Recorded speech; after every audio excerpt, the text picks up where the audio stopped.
Innu, Cree, and Dakota peoples, and in the national homeland of the Red River Métis. Our drinking water comes from Shoal Lake 40 First Nation in Treaty 3 territory. My name is Mark Boreski. I will be chairing today's session of the Board of Revision. With me as panel members are Adila Del Oro and Kevin Stephenson. Our secretary today is Crystal Harland, and the assessor is Arif Dost Mohammed. To the Zoom participants of the hearing, please note, you are placed in the waiting room until your property is called upon. When it is your turn, you will be admitted into the meeting. Kindly follow along on the City of Winnipeg's Board of Revision YouTube channel for the hearing process. Once the host admits you into the hearing, please close or mute your YouTube player. You will then be permitted to speak with respect to your property.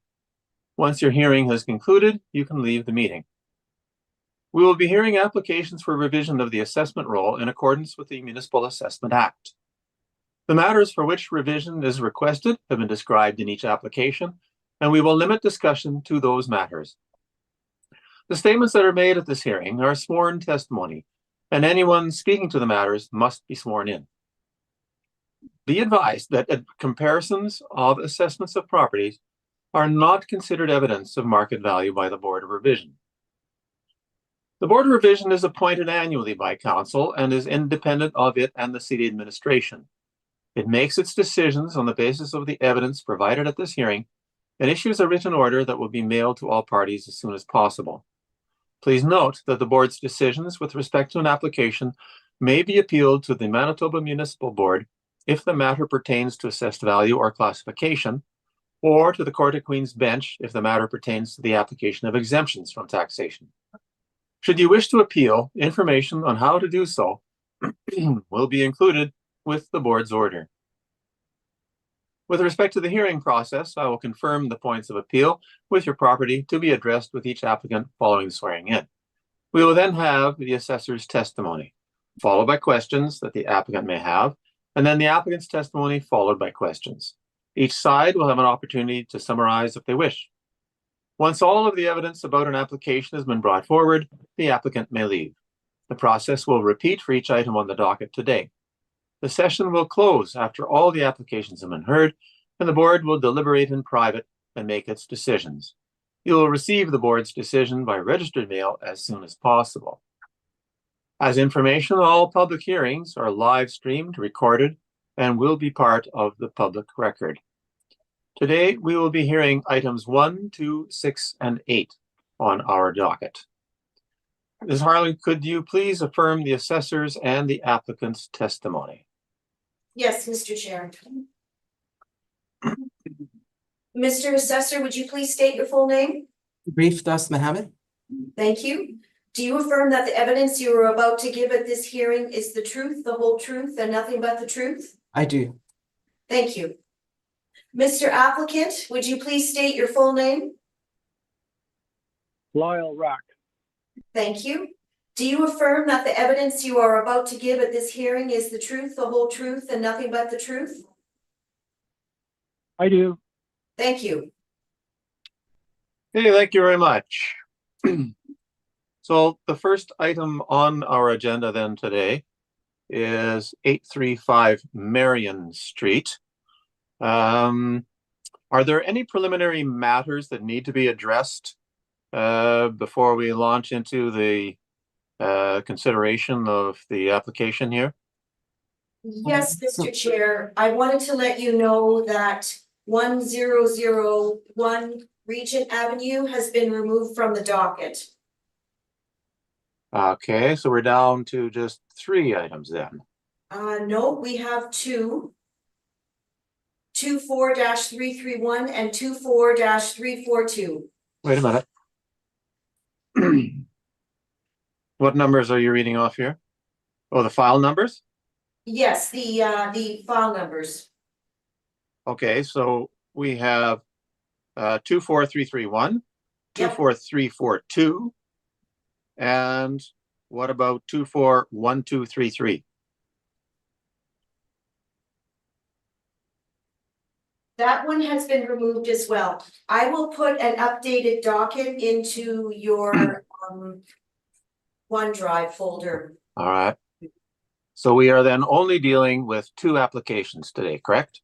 Yes, Okay. thank you. Well, then looking at that first one, 835 Marion, Mr. Das Mohammed or Mr. Rack, are there any preliminary matters that need to be addressed? Why not from our side? Thank you. No, I have none. Okay. And is it just value that is at issue here? Yes, Okay. In that case, Mr. Das Mohammed, could we have your evidence?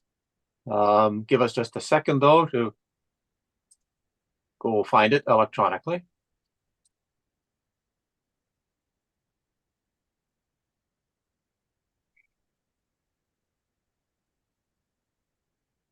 Okay, I have it. Other panel members, do you have it before you?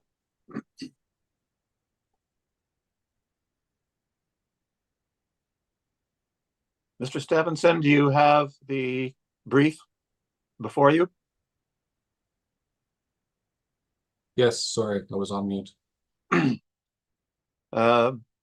Ms. Del Oro, do you have the brief ready? I do, thank you. Okay, thank you. Then, Mr. Das Mohammed, could you proceed? Thank you very much. Good afternoon, everybody. Board revision file number 24-331, roll number 0603221160. Address is 835 Marion Street. Roll year is 2025. Reference date is April 1st, 2023. Assessed value is $2,874,000. Parcel use code is industrial warehouse. Number of buildings is 5. Number of premises is 7. Number of stories is 1. The premise or the building was built in stages between 1944 and 2001. Effective year built is 1954. Wall height ranges from 12 feet to 14 feet. Zoning is M3 manufacturing heavy. Land area is 201,143 square feet. Plan area is 72,460 square feet. Gross floor area is 73,695 square feet. Leasable area is 73,464 square feet. Land to plan area is 2.781 to 1. If we turn to my page 10.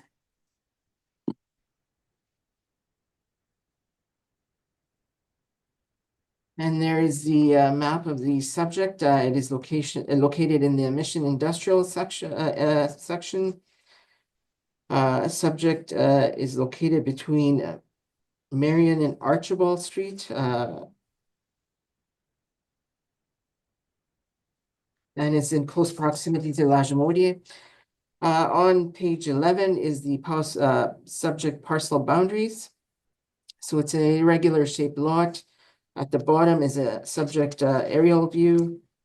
It's located on the northwest corner lot of Marion Street and Dawson Road. On the following page are some overhead shots of the subject property. There's the top view at the very top there, front view, and a back view. On page 13 is some street views of the subject property. Same with the top of page 14. And then at the bottom of page 14, I had done an inspection with Mr. Rack back in 2019, and there's some interior shots of the property. And they go from the bottom of page 14 onto page 15. So you'll see there's some office space there. Same with page 16. And then at the bottom of page 16, there's some industrial areas in there also. The following page 17, there's more industrial areas. Same with 18, 19. And then page 20 is some outside views from the back of the subject property. In the middle of page 20 is the building section. So you can see there's 5 building sections. And they all range in square feet, and the wall heights range from 12 feet to 14 feet. So the majority of the building is 14 feet high. 12 feet is just one small section of 500 square feet. And on the following page is the income and expense mailer that was submitted to us. It looks like the rents are gross rents. And then on page 24, at one time, this property used to be on a contaminated list site, and now it has been taken off. So going back to my page 3.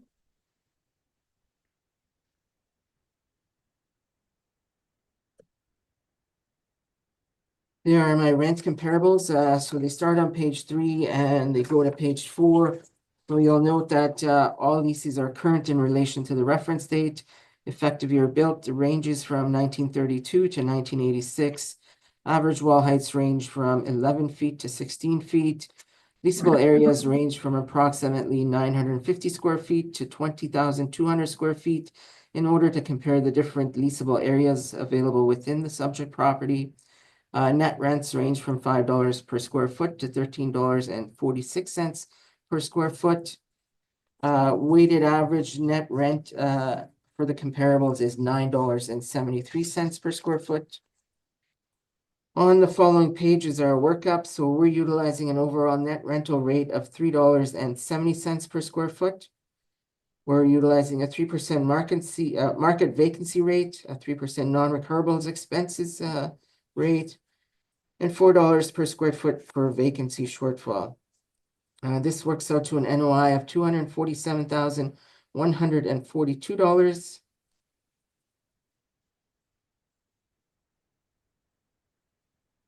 And you'll note we're utilizing a high cap rate of 8.6%. That's higher than our 20th percentile for our cap rate study. So this results in a rounded capitalized and assessed value of $2,874,000. In the back of my appendix, there were some industry reports that indicate that the Winnipeg industrial market remains robust. Demand is high across the full range of industrial real estate properties. Vacancy has been low and stable. Rental rates have increased and cap rates have compressed and have tended lower. Therefore, for the reasons I've stated above, I believe that the assessed value of $2,874,000 to be fair and equitable, and I respectfully ask that the board confirm this value. And I'm open to questions. Thank you. Thank you very much. Mr. Rack, do you have questions? Yes, I do. Would you consider this a typical industrial warehouse? And you've inspected and looked at it. Would you think this is typical, or would you think it's unusual as far as the construction and condition? Well, the construction is they've just added buildings to it, so it is an industrial building, but there's a lot of piecework to it. I guess I should rephrase that because the building is total wood frame with rough sawn lumber inside for the walls. Wouldn't a typical industrial building be either cinder block or steel frame construction with aluminum exterior? No, we have seen older industrial buildings. As a matter of fact, at the Grain Exchange, they're all wood and brick foundation. So wood is not. We've seen other buildings with wood construction. Out of all your comparables on page 3, which one do you think is most similar to the subject property?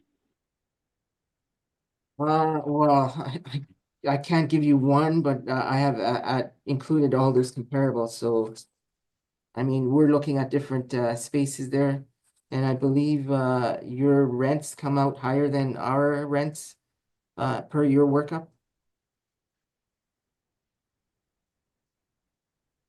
I mean, I'm looking at some of your comparables, and you've got comparables that are up to $12 and $13. Would you say that just the square foot rate of some of those comparables basically proves that they're not comparable? No, I'm just including those to show that there are, other premises that are bringing in a higher income. I can't find the income that we're using here at 370. There was a lot of comparables that were a lot higher than that. And if you look at the dates that some of those comparables were built, they are comparable. I just couldn't find Well, $3 rents anywhere.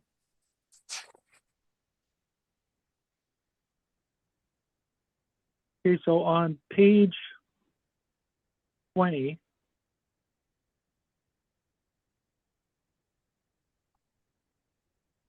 you're showing the building sections, and there's 5 different buildings. We've got 4 buildings that are basically 1944, 1948, 1952, and 1946. And the only one, there's only 506 square feet, that's 2001. So that building's was constructed between 1944 and 1952. Now, if we go back to page 3 of your comparables, you're showing comparables that were built. I mean, the newest ones were built in 1980, and you have some in 86 and 73, 77. Don't you think those buildings are a lot newer than the subject property? It wouldn't be comparable? I'll just point you to the comparable down at the bottom, 125 Higgins, built in 1932. It rents for $12, over $12 per net square foot there. And as I said, Mr. Rack, your comparables, your workup, you show a rent that's higher than our rent that we've put in our workup. So I'm not sure where you're going with this. Also, if you look at on my page 1, the effective year built, we have it at 1954. Well, my net rents aren't higher than your comparables. Well, I'll get to that in my brief. So those are my questions, Mr. Chairman. Great. Thank you very much. Ms. Del Oro, do you have questions? I don't have any questions at this time. Thank you.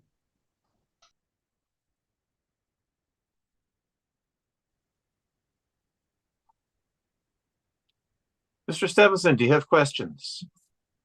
Can you just comment again on how you came to the cap rate of 8.6? Since I've inspected the property, I kind of know what condition it is in, and I know that it's piecework. It's a bunch of buildings that have been put together over time.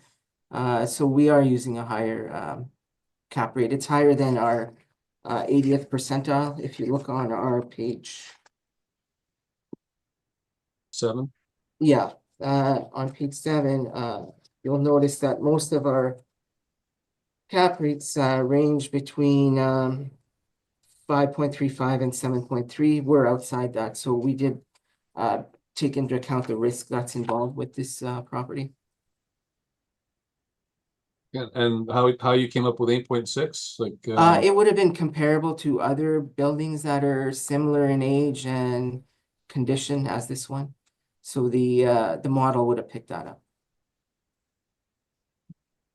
but those aren't in the list of comparables.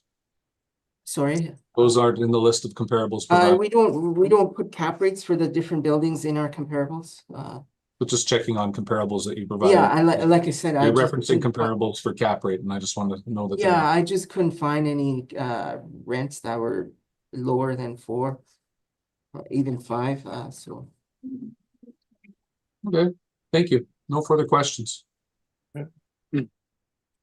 Along the same track, Mr. Das Mohammed, you said that the buildings are piecework, and so you've reflected that in that cap rate. Excuse me. Can you elaborate on that? Really, what do you mean by piecework, and in what way does that affect the marketability of the property? Well, by piecework, I mean that they've been built at different times.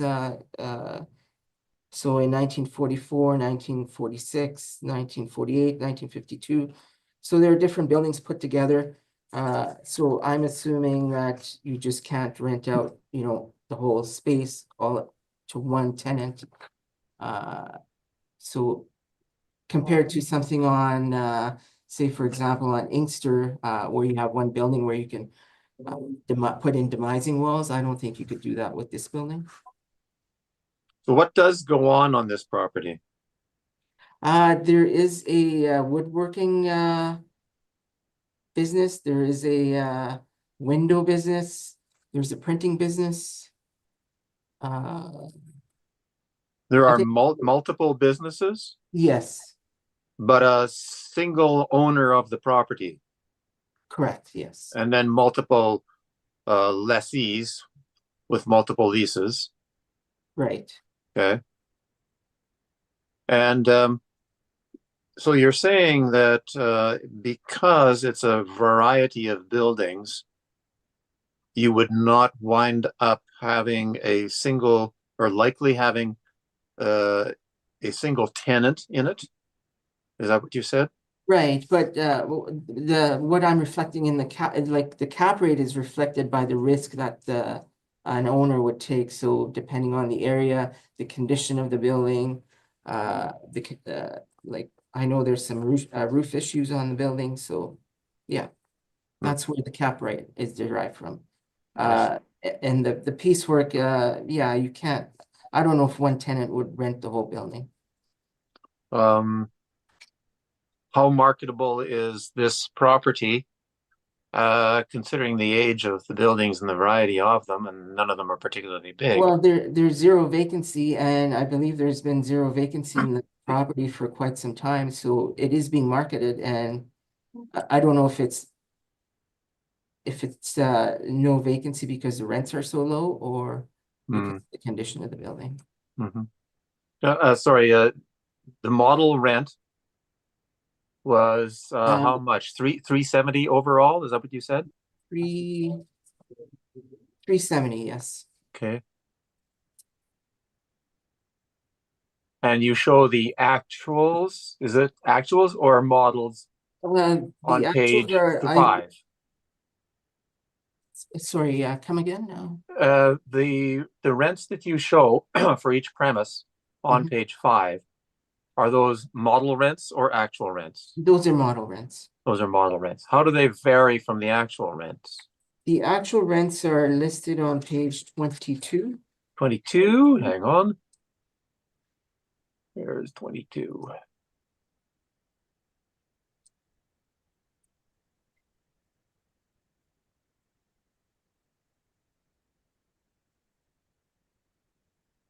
Can you give me a minute to have a look at that?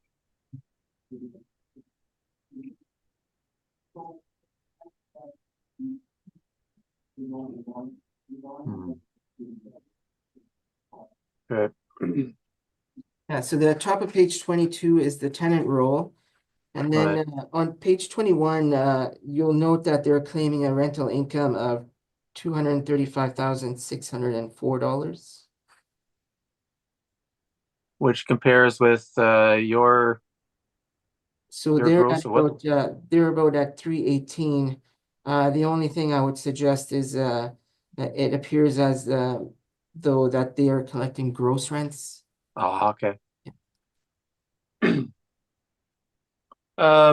Is there anything about the property? You do mention the land to plan area there, but of course with 5 different buildings.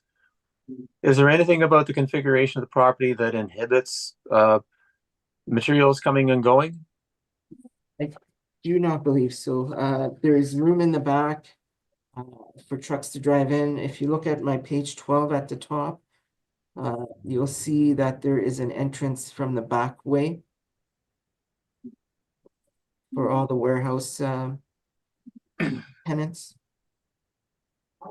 Yeah, so on the top of page 12 and at the bottom of page 12, you'll note that there's a lot of trucks and cars parked there, and there's trucks at the rear loading doors. Okay, so they have rear access to a street as well as access from Marion. Right. Okay.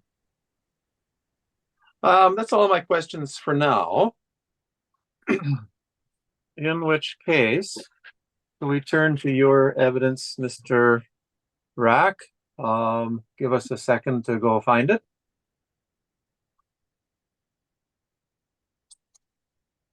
Do we start with brief? I have, Do we start with brief 2? that would be the one that just says, doesn't say it has pictures of the rooftops. That's a brief that basically has all the pictures of the building. It starts off saying roof condition, 3 sections have been replaced, approximately 250,000 Oh, yeah. left to replace. That's the one that we have marked as applicant brief, and then the other one, the full body of her brief, that one's marked as brief 2. So where would you like us to start? Start at the one with the pictures on it, Okay, roof condition. that'll save about 1,000 words, right? Yeah. So you can see the first part is the top view of the building, and you can see there's multiple different types of buildings, the shapes of the roofs. I mean, one is on the left there in the middle picture, 2 roofs are rounded, looks like a barn. And then we've got another shed type and some flat roofs. So you'll see in the front there, the first picture below that is 835. That's a Eurocraft, where they manufacture office desks. And you'll see the picture just below that, the siding. You can see it's kind of bent in at the top and the bottom, but in between those cars is all bent. And at 847 is Eurocraft, and you can see that this building is in rough shape. So basically all the windows have been boarded up. So a lot of the parts of the building don't have any windows because they've been covered with plywood. You can see where so the next picture says showroom with window air conditioning. You can see the tops of those windows have been boarded up. Metal, it's all, it's original metal siding. And then below that, you can see another picture with a different roof style there. So it basically has inside the concrete floors have all heaved throughout the building, and the concrete floors from building to building are quite uneven. So as you see the interior picture there, Eurocraft is a showroom. So you can see how the floor has been built up because the concrete is so uneven underneath. They had to build like a risers around the display area due to the floors. And if you go to the next picture, you'll see that's their assembly area, the far left building that was in the pictures. The overhead picture of the multiple buildings, so that would be the number 1 building on the left. And you can see how it's basically wood columns. It's just flat paneling for the ceiling. The walls are rough sawn wood. It's not finished wood, it's rough sawed. And the picture underneath, just below that, is another picture of that same area. You can see that basically in the 40s, they were just using rough sawn timbers for the ceiling, and basically wood timbers for the columns. If you go down a little further, you'll see that's the loading dock area at the back, again with wood slats on the ceiling. And then you'll see that that's the inside of the building where it says typical wall with boarded up windows. So they boarded up the windows from the outside and from the inside. And you can see how rough that wood is and the condition of the wood. It's original wood, so back from the 50s. If you go below that, you'll see that curved truss is in the building that has that curved roof on it. So there's 2 sections that have a roof like that. And just below that, there's another area we can see there's a wood planking walls. And that's typical throughout the whole building is like that. And then there are some roof leaks. So you'll see just below that picture, there's a roof leak. And then you've got 851 Marion, which is cameo cabinets. Again, you can see it's just old wood or metal siding on it. And below that picture is the interior of cameo cabinets. Again, has wood, basically wood beams and the rough sawn timbers for the ceiling. And then just below that, the left door is blind shiners. The right door is Character Homes, and you can see how bad that building is as far as the metal and the windows.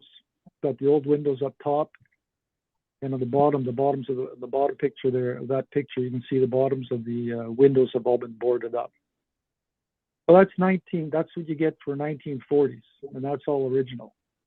So the building is showing its age. The Blind Shiners has a showroom just below that, and then with open ceilings,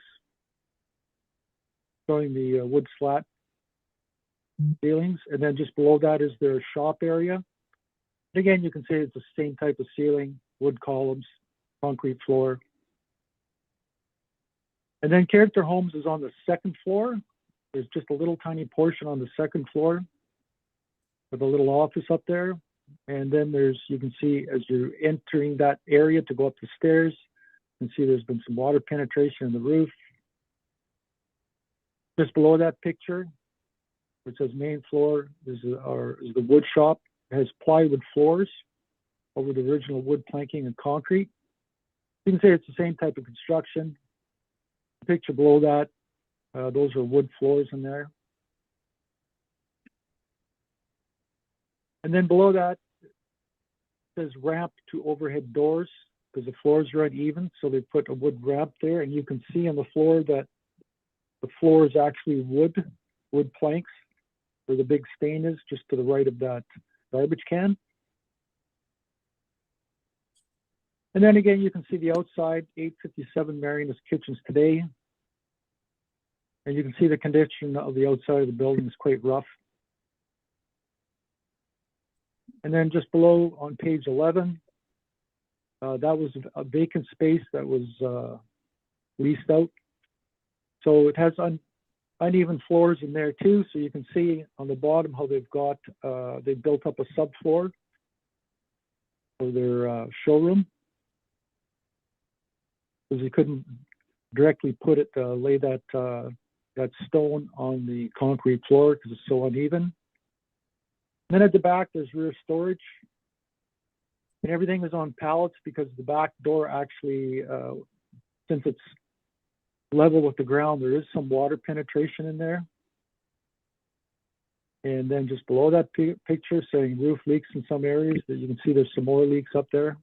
And you can see the condition of the columns and the floor joists. And then just below that, uneven floors require ramps. So even in the same space, there are ramps throughout the building because of the condition of the floors. And you can see that next picture is an overhead heater hanging there, which is basically the building is heated by not gas, but by low pressure steam. And there's no air conditioning. You can see the spots on the ceiling. There's a few spots where water's penetrated. But just before that is, underneath that, page 14 is 859 Domino's. You can see it doesn't have an overhead door. It's actually all boarded up. And the windows are boarded up. And that's Domino space. It's basically just used for storage. And then the nicest space is the Bennett Marketing, the copy center. But you can see the exterior of the building on this picture, the condition of it. And that has concrete floors inside. And then just below that, page 16, you can see the windows are boarded up. Some of them are covered with plexiglass. But this is the exterior windows on the property, as you can see by these two pictures. Most of them eventually they're all going to have to be replaced, but there's a lot of them that are just rotted out. So it's in poor condition. And then below that, you can see there's transition inside various units within Eurocraft space that have the difference in the concrete floors that makes it difficult to move product throughout the building. And then in parts of the building, some units have concrete floors or the original wood planking. So you can see the planking there and the plywood. That's in the glass space.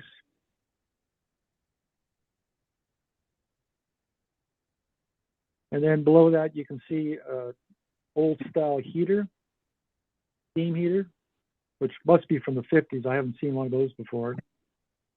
And then just below that, page 19, there's a couple more pictures of the ceiling where there's some water penetration.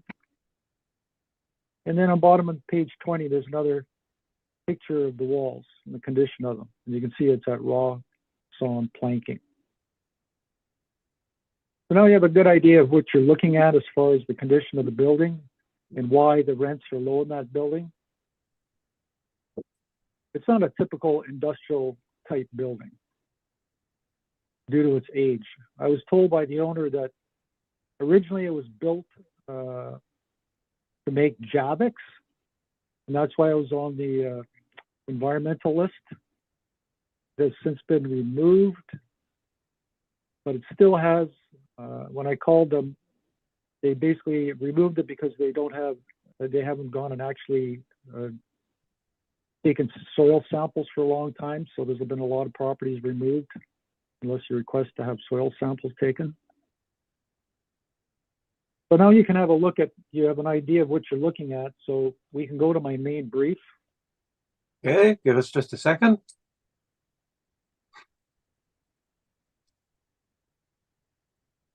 Okay. So page 1, you can see that basically the building from the pictures I've shown you is in original condition from the 50s. The structure is 100% wood frame with exterior metal siding. The exterior siding is in bad shape.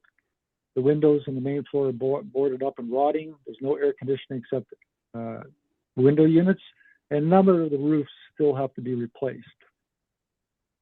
So the interior concrete floors are uneven and poor condition. Wood columns and beams. Ceilings are rough sawn wood planking, as with the walls. Oh, sorry, I'm on my rebuttal. I'll start again. So page 1 is a picture of the building from the outside. It would be considered a Classic D, all wood construction.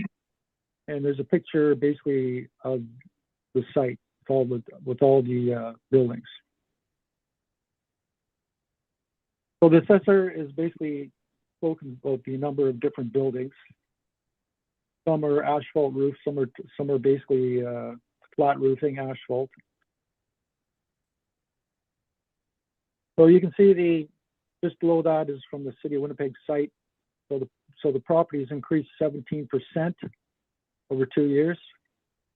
It's presently at the municipal board. So if you go to page 4,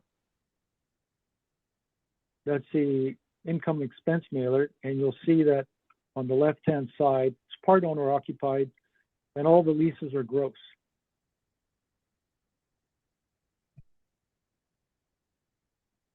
And there is some rental, so the rental income is $233,604. Since some of the spaces are owner occupied, it's showing a net operating income of a loss of $30,294. Where are you? I'm on page 4. Okay. The income and expense mailer. So on the left-hand side, it says income type. You'll see that the income is it's gross income. So everything is included in the rent.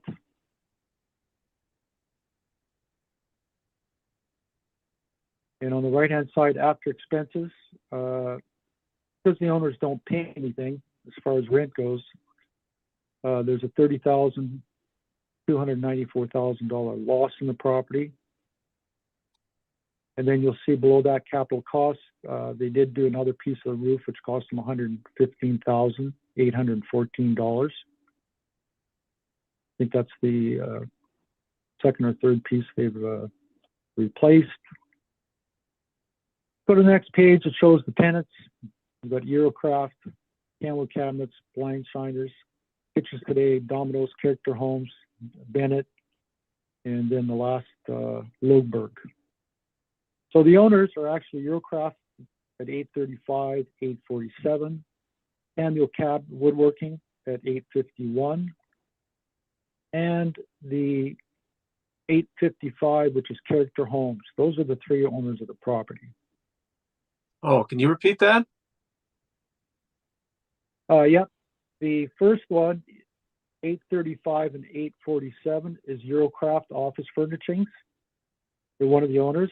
851, Cameo Woodworks Limited is another owner. If you go down a couple down to Character Homes, which is on the second floor and on the first and the second floor at 855, Character Homes is one of the owners also. So there are 3 owners? So that's correct. The others are tenants. Okay. The Eurocraft space has a little bit of office. Cameo Woodworking has no office.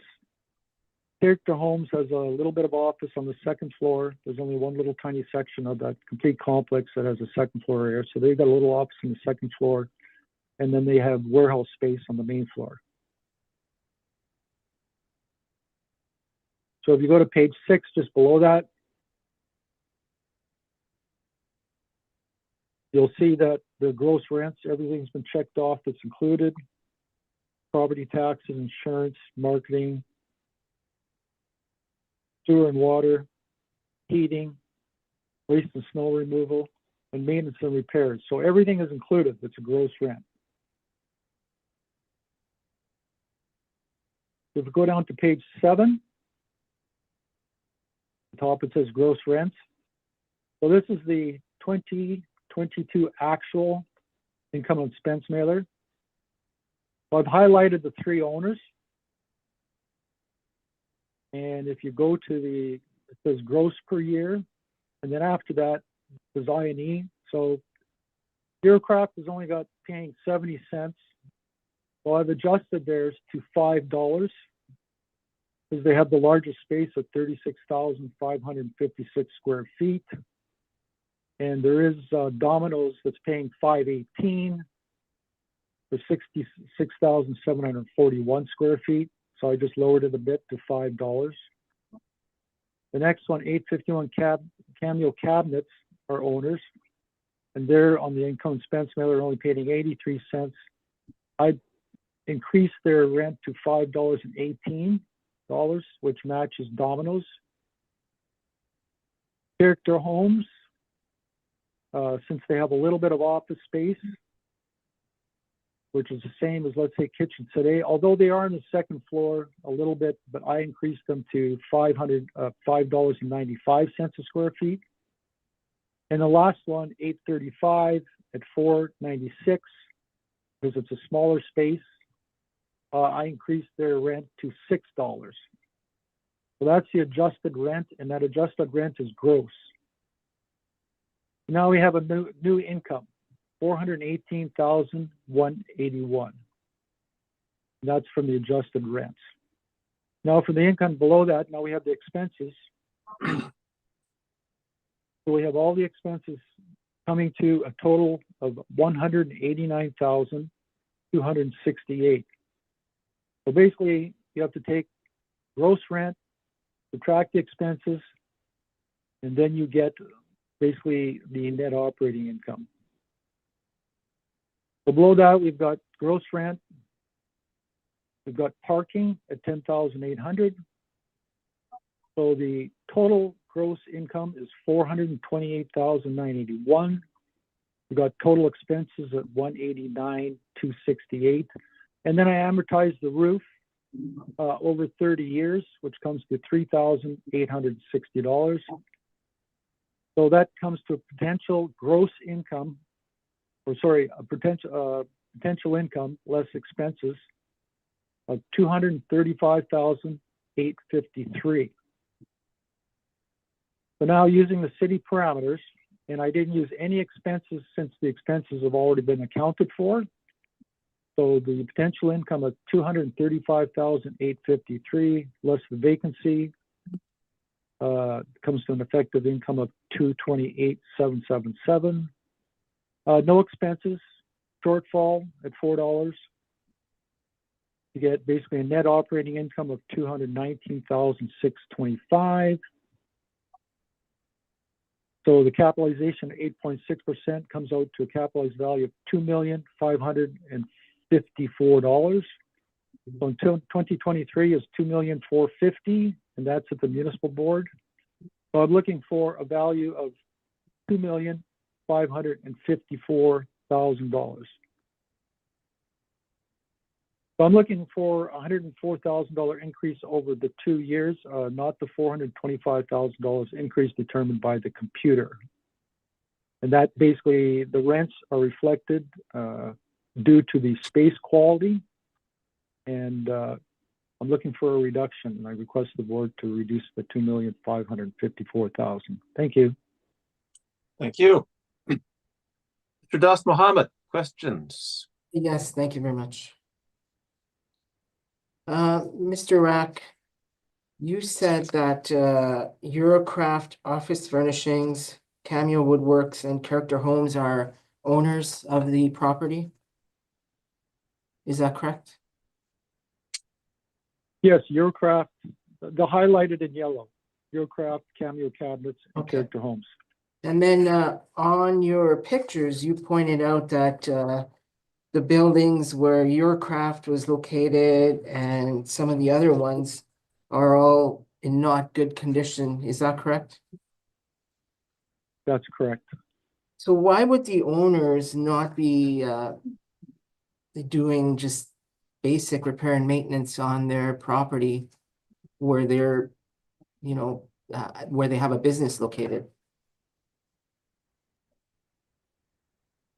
Well, that's hard to answer because that would have to be directed at the owners. I mean, it's a huge complex, and basically, I don't think you could, to increase that space quality in order to get higher rent, you'd have to redo the interior of those spaces, those commercial spaces, maybe with drywall. You'd have to pour new pads everywhere. So when it comes down to it, I don't think there's any return on that. If you spent all that money, I don't think, for where the location is, I don't think you would gain much. And if you look at the outside of the building is pretty poor looking, with a number of different types of buildings, flat roofs, curved roofs, standard roofs. I mean, one building there in Domlos has a huge parapet on the front of it. That's a story high. I don't think it's worth investing a lot of money into that property. I don't know if you'd ever get it back. And for years, there was the smell from the packing plant there. And there is a smell out there from just a couple units towards the city. There's actually a couple feed lots where they process feed and grain. And if you go out there, most of the time there's quite a bad smell. So I don't think it would actually pay off to put money into the building. As it is, they still have to replace roofs. I mean, by the, I don't know what the total amount would be, but they've spent a few $100,000, and they probably have a few $100,000 more to go. So I don't think it's cost effective. But those owners have been there for quite some time. Looking at the expense mailer, the tenant roll, Eurocraft has been there for 26 years. Cameco has been there for 26 years. Character Homes has been there for 21 years. And they just haven't done any repair or maintenance. Do you think that burden should be placed on the rest of the citizens of Winnipeg?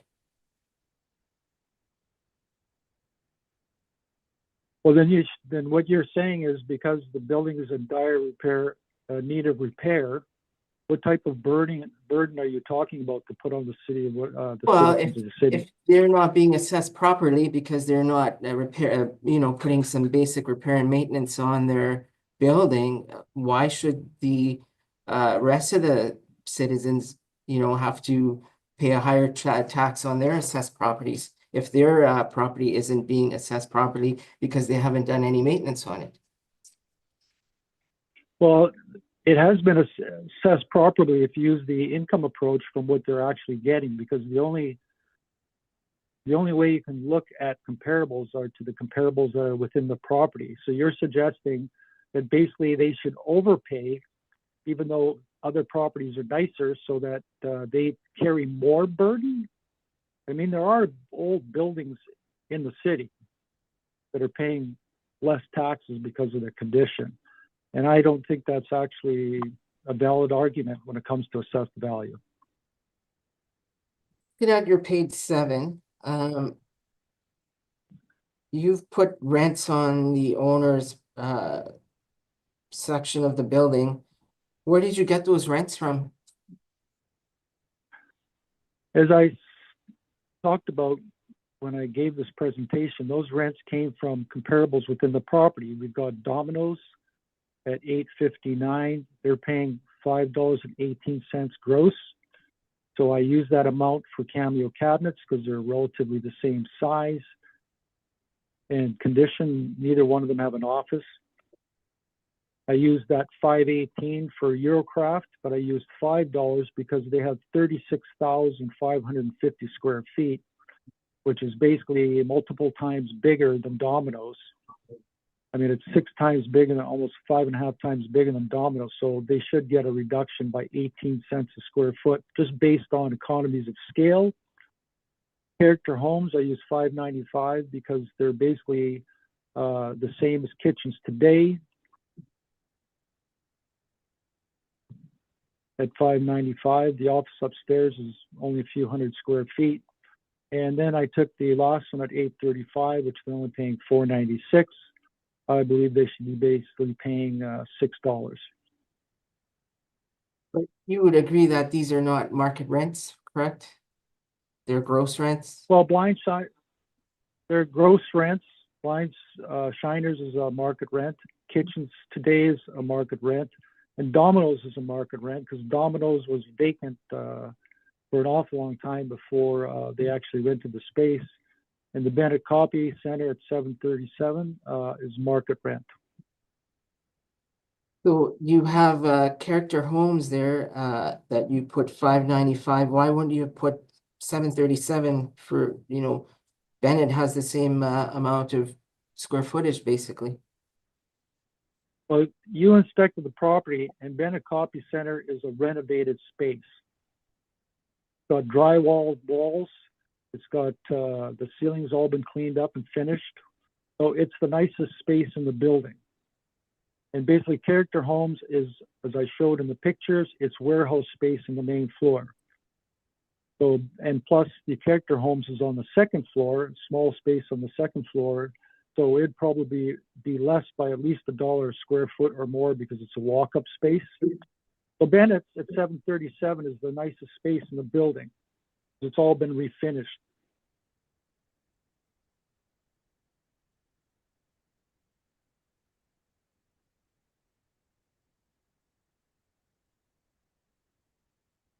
And then you took actual expenses. You are aware that for all industrial properties, to make it fair and equitable, we stabilize income for all industrial properties. Like we take the Say that again?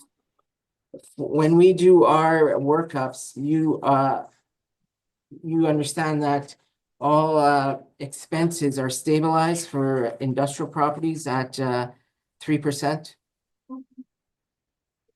Yes, I'm aware of that. Okay, and you used But so for using industrial, actual- but for industrial, sorry. well, for your properties and for your workup, the computer workup, it comes up, it's determined a net rent. And by definition, all net rents include some expenses. That's why you use 3%. But these aren't net rents, they're gross rents. So that's why I didn't use any expenses. I used the gross rents to determine what a net rent would be.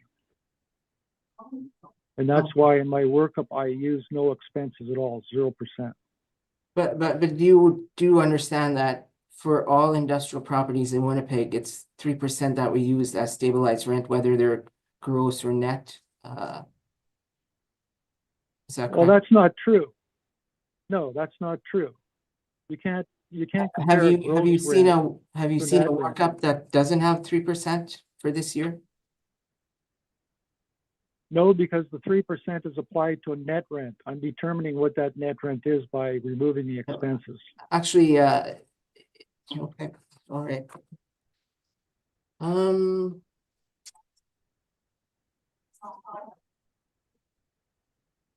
Okay, those are all the questions I have. Thank you. Thank you. Ms. Deloro, do you have questions? My question was asked and answered. Thanks.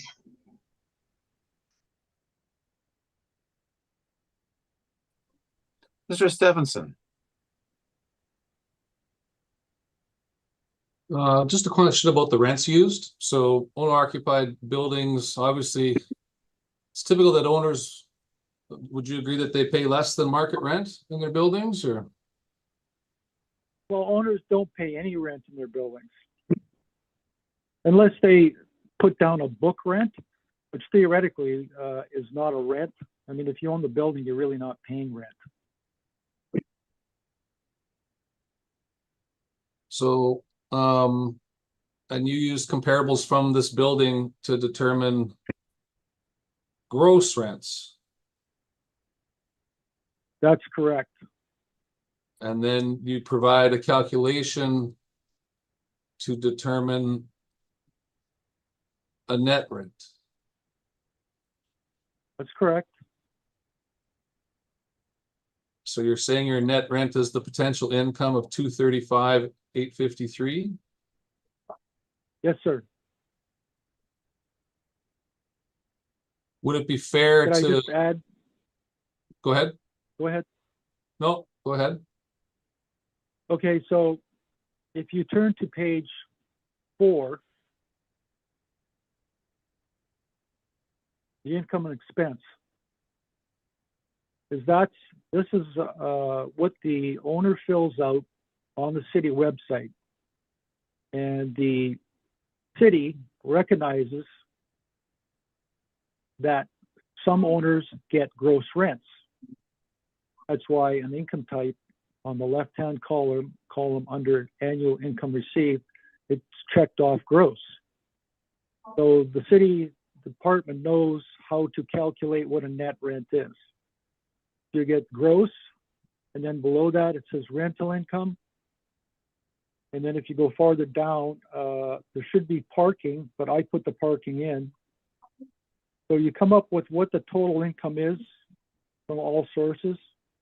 If it's gross, it's gross. And then on the right, annual expenses, you put all your expenses in there and you subtract them to get net operating income. So that's exactly the same calculation that I performed, which is consistent with how the city looks at property. One last question. Do you think to get a true market rent, you just analyze rents in the particular building you're looking at, or do you look at other potential comparables? Well, the problem with this property is there are no potential comparables. As you'll see when I show you the assessor's, my rebuttal brief on what the assessor has basically supplied as comparables. This is a unique building. I've worked at the assessment department for 25 years. I've been doing this for over 12. And I was in business tax at the city, and we used to canvass the entire city every year and go into every building. And I can't remember being in a building such as this. And this building is like, the interior is so rough, the walls, and the ceilings, that because, as the owner stated to me, it was made to basically manufacture Javex. So they used the most cheap products they could, rough sawn wood. Like if you look at the wood, it's not finished wood like the walls like you'd find at Home Hardware or Home Depot. It's actually, you can see the saw blade marks. So it's like it was cut out in the bush. It's very, very rough. The whole interior it's minimal, just the bare minimal, because it was a Javex factory. So when it comes to comparables, you have to go site specific and see what the property is actually achieving. So we do have a number. I mean, we've got basically 4 rents within the building to look at. So that's why I went to that.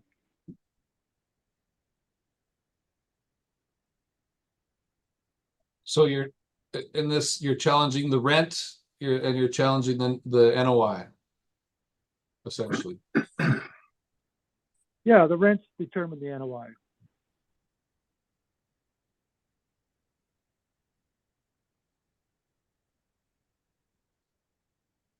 And you agree with the city's cap rate? Correct. No further questions. Thank you. So on the rent, do you have a figure for a blended rent then overall?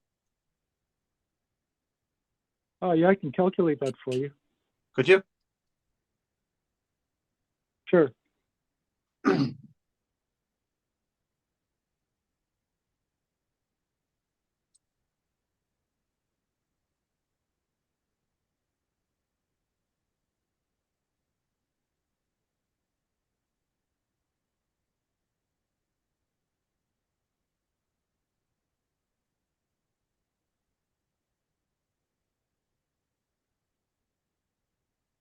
Comes out to $3.10.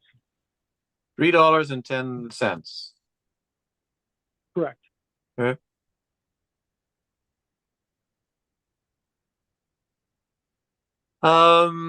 You've remarked on the condition of the building and the construction type. Leaving condition alone for a minute, the fact that there's wood posts and beams, are those ineffective? Are they at this point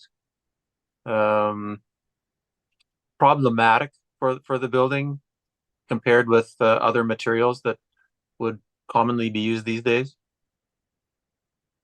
I don't Is the believe building so. basically is the building staying up? Yes, it looks worn, but is it Yeah, staying up? Yeah, I don't believe there's any problems at this point. I mean, there might be a little bit of problem with the roof from, you know, some timbers might have to replace, but basically, yeah, the building's staying up. It's just, wood construction is, you know, after the 50s going into the 60s, it was no longer used. The only thing is with the wood structure, if one part of that building ever caught fire, that whole thing would go up like a box of matches. Okay. Looking at the land, are the leases just with respect to the buildings, or do the leases also divide up the land so that the different businesses have storage space outside of the buildings, or how's that taken care of? Well, I think there is land outside of the, you know, there's land at the back there. It's fenced and, you know, anybody can use it. There's no real value put to that. The only value is, as far as the land goes, is the parking spaces in the front. Okay. And And there are, let me just expand on that. The parking spaces are actually not in the front. They don't pay for parking back. At the back, as I recall, there are some equipment that's parked at the back, I believe, and some trucks. And those are people that aren't tenants in the building, and the owner charges them for parking space. That's what that parking's for. and that's what you included as parking revenue? That's, yes, I included that as I think it's 10,000 parking. Yeah, there's a number of parking spaces. So in my workup on page 7, I've got $10,800 per year for parking. Mm-hmm. Okay, then with the owner occupied parts and the fact that they were listing themselves as having just nominal rent, and you've adjusted those rents, you've said that you base them on the rents of the other properties. Tell me more about how you specifically adjusted these. I mean, these are subjective numbers, right? What did you take into account again that would come up with the very specific numbers that you did? Okay, so if you're on page 7. Okay. Okay, so your craft owner, they're the owners. So if you go down to Domino's, 859 Domino's. Yeah. They have 6,741 square feet, and they're paying $5.18 for that space. Eurocraft has 36,556 square feet. Right. So they basically have over 5 times the amount of space. So instead of putting it at $5.18, I just took the 18 cents off and just rounded at $5. Because there would be economies of scale there. If you're renting 36,000 square feet instead of 6,700 square feet, you probably get an 18 cents reduction for the economies of scale on how much space you're leasing. I mean, there is Only get a 18 reduction cents? Well, I'm trying to be reasonable with the property, so I just used $5. It Hmm. could be more, but it's a gross rent, so I came up with $5, Okay. which I think is more than reasonable for the amount of space they have. Uh-huh. So now the second one, now Cameo at 851, they have 7,160 square feet. Domino's has 6,741 square feet at $5.18. So I use what Domino's is paying. It's the same type of space, no Okay. showroom, just basic space. So that's where I got that number for. Okay, now Character Homes, they have a little bit of space on the second floor, and I would say it's probably 500 square feet up there. It's second floor space, so it would be, as far as an office goes, it'd be cheaper than main floor space. And then the remainder of the space, so there's probably almost 4,000 square feet on the main floor, which is basically warehouse space. So I use $595 because kitchens today on the main floor at 9,235 square feet, they're paying $598. So that's how I got the $598. I figured that space is pretty comparable. Then the last, 835, I use $6 because it's a smaller space, 2420 square feet. They're paying $496. Actually, to get to their space, you have to walk in Eurocraft owner's space, the where they assemble cabinets, because there is no exterior door to get in there. But so that's why I use $6.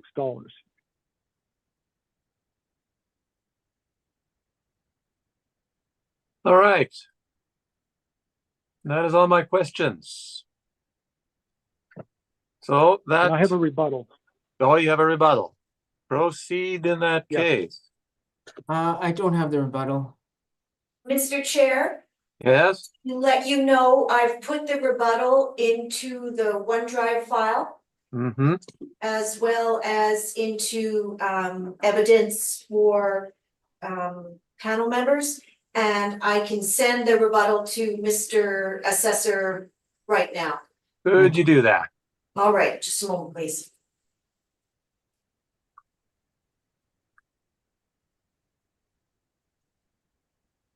Okay, it's done. I'm waiting for it to open. Okay. Mr. Das Mohammed, do you want a few minutes to have a look at this? Yes, please. Okay. Um,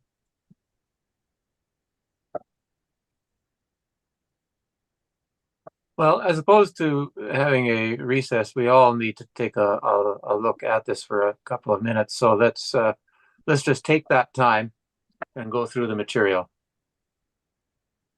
All right, Mr. Chair, I'll take us offline. When would we come back? Crystal, Yes, Mr. Chair. given that this is probably only like 5 minutes or so to just go through this, then we're going to need Mr. Rack to proceed all the way through it. Let's not bother going offline. Let's just take 3 or 4 minutes just to have a look at what's here, and then we will carry on. That's fine. Thank you. Yeah.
Okay, Mr. Rack, I guess what we have here is initially a bit of a reiteration of the evidence from your main brief about the quality and condition of the property, but then you get into a rebuttal with respect to the rents that have been used as comparables by the assessor. Am I correct? Correct. And there is something farther down about the last year's being before the municipal board. I'm just a little leery of how we might address that, but I'm sure you can tell us momentarily why that's there. So why don't you start at the start and we'll end at the end here. Thank you, Mr. Chairman. So yes, I've gone through, stated a few facts again on the rebuttal at the beginning on page 1, as far as the construction and exterior siding, the interior, the windows, the roof, and the uneven concrete floors, wooden beam construction, rough sod planking walls. Just to remind you of what we're looking at. So we're going to go to the rent comparables, which is on page 3. So I got about comparable properties. There's nothing really like this. The assessor thinks that his comparables are similar to the property. And in fact, he even at the very bottom there's 2 on Higgins at $12 and $13 a square foot. And he made comment about that could be comparable to the subject property. So as you look at those comparables, I mean, you're talking about subject property was 3 sections were built in the 40s, 1 in the early 50s. So it's old, you know what it looks like. So you've got properties that he's listed here, built in 1965, 1980, 73, 86, 86, 86. I mean, there's properties built in 1986 are not the same as a property that was built in the 40s and the early 50s. They're not similar whatsoever in construction or quality, flooring, walls, etc. So all these properties, in my opinion, are superior to the subject. So they're going to demand, they're newer buildings, so they're going to demand basically more rent. And as you go through here, there's nothing in the size of 35 or 37,000 square feet. So if you go to page 2, I'm going to go through the comparables. So comparables 1, 2, and 4 is at 420. There's Murons. Sorry, which page are you on? I'm on page 4. Okay. So on page 4, the assessors comparables, we've got 1, 2, and 4, 3 in the same building is on 420 Bismuron. So it was built in 1965. As you can see, there's a Premier Health Enterprise, tans by Kate. I mean, obviously that's nicely finished interior space. I mean, a tanning, basically a tanning store, or where you go to get, it's got to have extremely nice interior. The people coming in and tanning. Then you got Premier Health Enterprise. That's got to be a really nice space. So that's between $12 and $10.32 a square foot. It was built in 1965. So in 2003, that's what the building looks like. That's a pretty nice looking building. It's got large, nice glass windows. The exterior's all been done, and you see 2010 below that. That's what it looked like in 2010. So that's a renovated building. In order to get 12 and 10.32 a square foot, that's nice space like office space or retail space. Drywall, finished floors, finished ceilings, etc. So if you go down to the bottom of page 4, we're getting into number 3, which is 111 Cole Avenue. It was built in 1980 at $6.68 square feet, or $6.68 per square foot. So that was built in 1980. That's a far superior building with subject. It's obviously concrete block, steel frame inside. I mean, that's a nice building.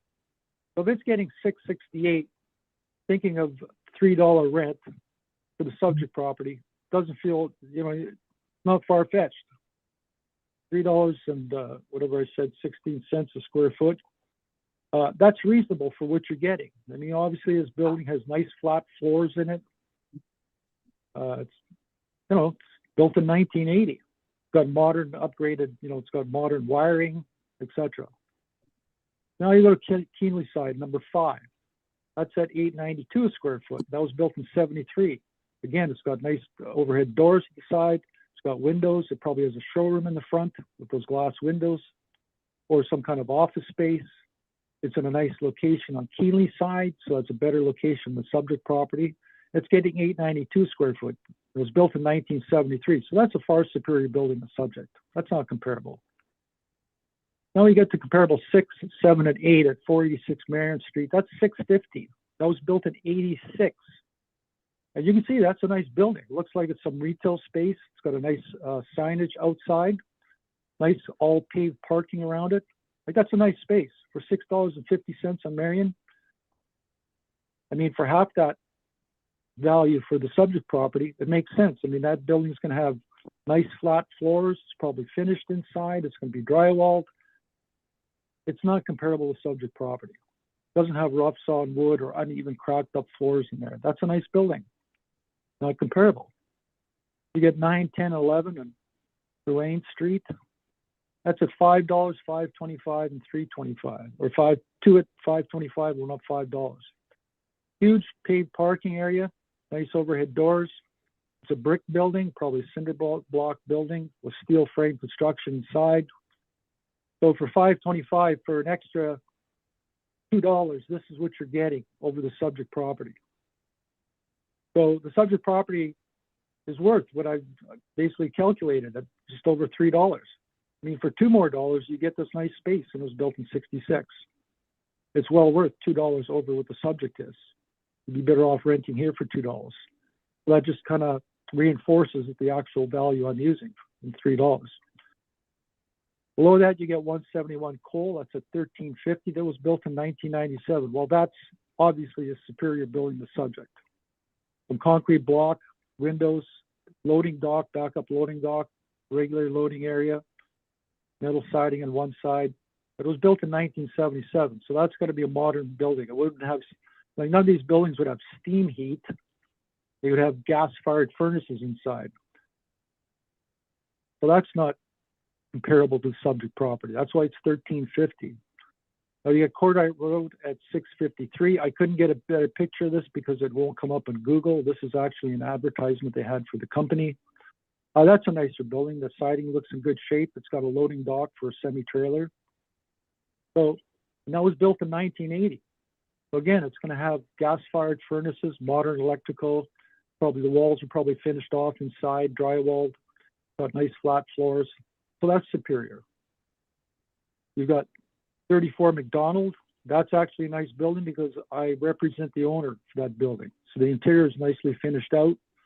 It's got big doors for actually semi-trailers to go in that building. So it's actually, they work on semi-trailers and they park semi-trailers in there. You can see a trailer to the left there. But that's what that building is for, semi-trailers. So that's not comparable to subject property. You can't drive a semi-trailer into the subject property. You can here, multiple semi-trailers. And the last one is number 15 and 16 comparables at 12, 13, and 1346. The assessor commented that this would be, when I asked him about what you're paying for rent and whether it's comparable, and rent basically proves there can't be a comparable property. Well, here's why. This property is not built, it was maybe built in the 30s, but it's nowhere near the 30s inside. So just scroll down. See, this is from Showcase on page 8, 125 Higgins Avenue office for rent. So that's the advertisement for that property, probably about 6 years ago. And you can see there's 14, and it says up there, there's that first picture says 1 of 14. So let's go down to the next on page 9. You can see that's the exterior. It's got nice windows all down the side. On the left there, you can see there's an overhead door to a shop area. And if you scroll down to the next one, picture 414, that's the interior space, office space. The subject property does not look like that inside. Nowhere near that. If you go down to the next page that shows the boardroom and all the nice finished loft warehouse type style and the glass separations there, the subject property doesn't look like that inside. You've seen the photos, nowhere near it. That's why it's $12 and $13 a square foot. You go down to the next page, on page 10, picture 6 of 14. You'll see that there's actually a water feature inside. And you can see the beautiful hand railings. Like, that's a modern, up-to-date, modern office space. And the ad even said just after page 10 there, beautifully renovated office space with 2 levels of offices, approximately 38,290 square feet with 60 parking stalls, hardwood floors and some brick exposed walls, multiple offices, 3 boardrooms and break room. Friendly, very comfortable work atmosphere, water feature, fully updated mechanical systems, an additional 7,290 square feet of multi-purpose area. So that's the lunchroom. That's a pretty nice lunchroom. They basically don't have a lunchroom with a kitchen like that, a fridge in the subject property. If you go below that, you'll see this is the basic service area. And you can see the ceiling is basically the walls are concrete block. The ceiling are metal trusses, nice concrete floors. The subject property is all made out of wood. Doesn't look like this. So this property is not comparable. So all of the assessor's comparables are far superior in construction, concrete block, metal frame structures. Most have drywall interiors, and the age of the comparable buildings. There's 3 at 65, 1965. So that's 15 to 20 years newer than subject. 3 at 1966, 1 at 1973, 1 at 1977, 2 at 1980, and 3 at 1986. So the subject was built in 1944, 46, 48, and 52 with about 500 square feet in 2001. So none of these are comparable to the subject property, and the only comparables are the tenants' rents that are currently occupying the building. If you find a building like this, obviously the assessor couldn't find a building like this. That's my rebuttal. Thank you. Thank you very much. Mr. Dost Mohammed, do you have questions? Yes, I do. Thank you. Mr. Rack, have you been in any of these properties except for 1434 McDonald? No, I haven't. Okay, but you do represent the 34 McDonald? Yes, I do. How come you haven't included interior photos of that property then?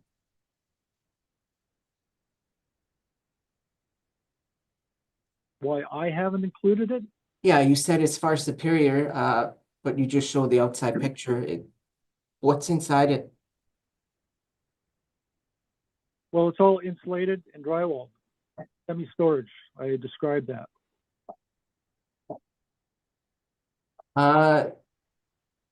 The other properties you have here, you just have the outside photos. Do you know what the office space looks like inside? Well, I can just surmise by the date. I mean, when So you they're can built. imagine what's inside. Now, if you turn to my page 14 and 15 of my brief, One moment. or start on page 14.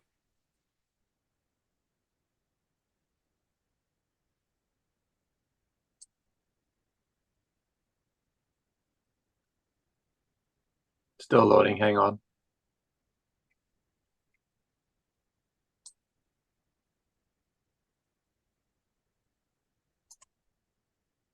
All right. Hey, at the bottom of page 14, you see a picture of an office there. On page 15, you see some interior pictures of some other offices. Same with page 16. Would you say those are in average condition, or were they less than average? They're average condition. Okay. But again, you're showing pictures of Bennett Copy Center. No, which I'm I- showing pictures of a few units there that we went through. There's Eurocraft, there's Bennett, there's the Windows place. There's the Those blind, are the small office. the those are the blinds small office shiners spaces. are there. I'm Okay, Mr. sorry, Chairman, I hate Mr. to, Dost Mohammed, what is your question? So I'm asking Mr. Rath if the interior of the subject property is in average condition, looking at those pictures at the office. the offices. Okay, Mr. Rack, your answer? Okay. Well, just the small office spaces are in average condition. And I then, don't see how that has to do with Mr. Chairman. Sorry for interrupting here, but I presented a rebuttal, and now we're going back into his brief or my brief to discuss things we've already discussed. Well, he was asking you a question. So I think it's fair game to ask you a question. Your answer to that question is these small areas are of average condition. Is that correct? That's correct. Okay. Mr. Das Mohammed, your next question? yeah, so, and then the last, on your page, 7, you have a picture of Higgins there. And obviously, the city is not using the rent that's shown there at $12 and $13. But you would agree that with some renovations, you could get a higher rent for this property, could you not? Well, first of all, I don't know what the city is using for rent on that particular property because you haven't I'm talking supplied about that the subject information. property. We're not using a $12 rent on the subject property, are we? No, Okay, but with the higher rents, or sorry, with the more renovations and maintenance, I'm saying that there's a chance that the subject property could bring in a higher rent. Is that You're not correct? asking Mr. Rack if that's the case? Yes. I think I've answered that when you went over my brief. It's obvious that if you put more money into a property, there is a chance to get a higher rent. The only idea is are you going to get a return?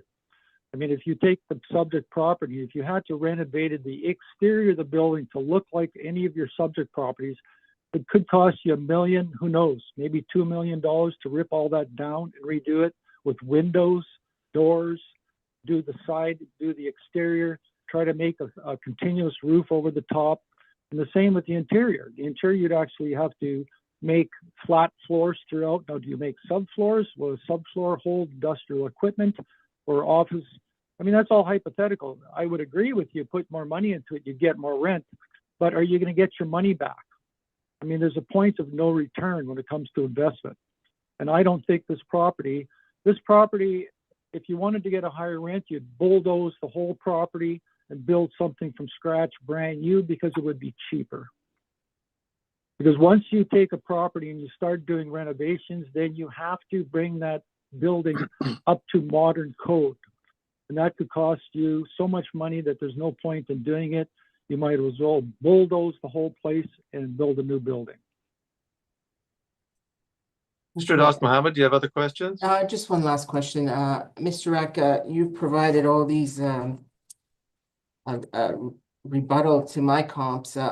Just to reiterate, you haven't provided any comparables, have you? No, because I'm looking at the property as site specific, and as evidenced by what you supplied, which aren't comparable, there are no comparable properties to compare to this property, just due to the nature of the physical nature of the property, age and condition. Those are all my questions. Thank you. Mr. Stevenson, do you have any questions?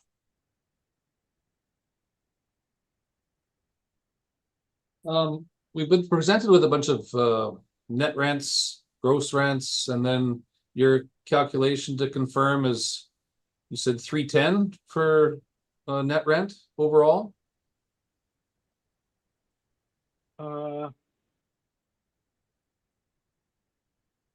Let me just calculate that again, sorry.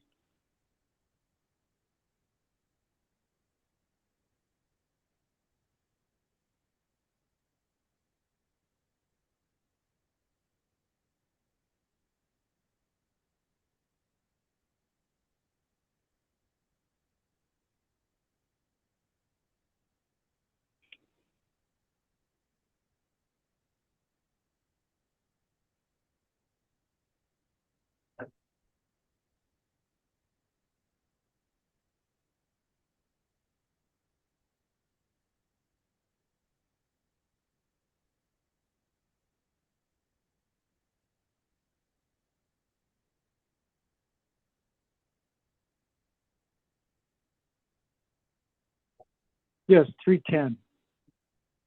And then I will just add that basically the department is using 58,214 square feet. And I'm using 76,274 square feet.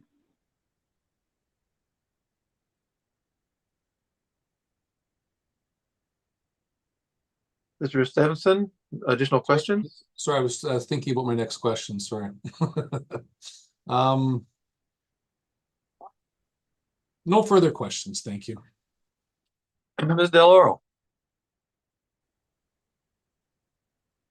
Sorry, can you just explain why you're using 76,274 square feet?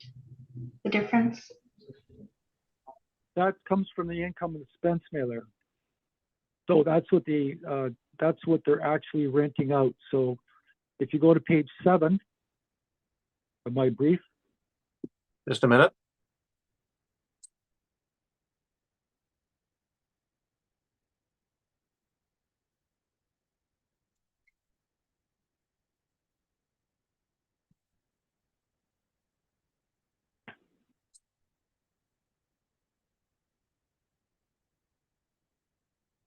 Okay. so you'll see 2022 actual gross rents. You'll see the areas there. All those areas add up to 76,274 square feet. I mean, I've had this property for over 10 years, and every reassessment, those numbers are the same. They don't change. So we've been supplying these numbers, I have, to the assessors at all the hearings, and it just seems that they're not changing their computer to match the areas. So we keep coming up with the same difference year after year after year, or reassessment cycle after reassessment cycle. And Okay, the assessor thank- inspected the building, so he had all these, sorry, the assessor inspected the building with me years ago, so he had all these numbers in his possession, along with his pictures. Okay, thank you for clarifying. Okay, I have no questions. So that then concludes this item. And we will move on after we take a 5-minute break. So, Ms. Harlan, could you stop the feed for us? And then we will take 5 minutes. Okay, thank you very much. So we will proceed with the second item on the docket, that being 1300 St. James Street. Mr. Dost Mohammed, could we have your evidence, please? Yes, thank you very much. Board of Revision file number 24-342, roll number 070015450000, address is 1300 St. James Street. Roll year is 2025, reference date is April 1st, 2023. Assessed value is $3,446,000. Parcel use is industrial warehouse. Number of buildings is 1. Number of premises is 1. Number of stories is 1. Actual year built is 1973. Same with the effective year built, 1973. Wall height is 29 feet. Zoning is C2 commercial community. Land area is 53,491 square feet. Plan area is 43,189 square feet. Same with gross floor area and leasable area, which are both 43,189 square feet. Land to plan area is 1.24 to 1. So this is a distribution warehouse for a furniture business, JS Furniture Gallery, which is located on 1725 Ellis Avenue. This building was purchased via the new owner from bankruptcy proceedings from Price Waterhouse back in 2017. So if you turn to page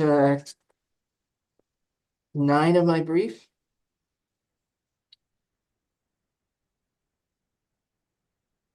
So there is the subject property. It's located in the northwest quadrant of the city. On page 10 is the subject parcel boundaries. At the bottom is some overhead views of the building. Now, I've included 4 overhead shots of this building from May 2012, May 2014, May 2018, and May 2021, just to show the condition of the roof.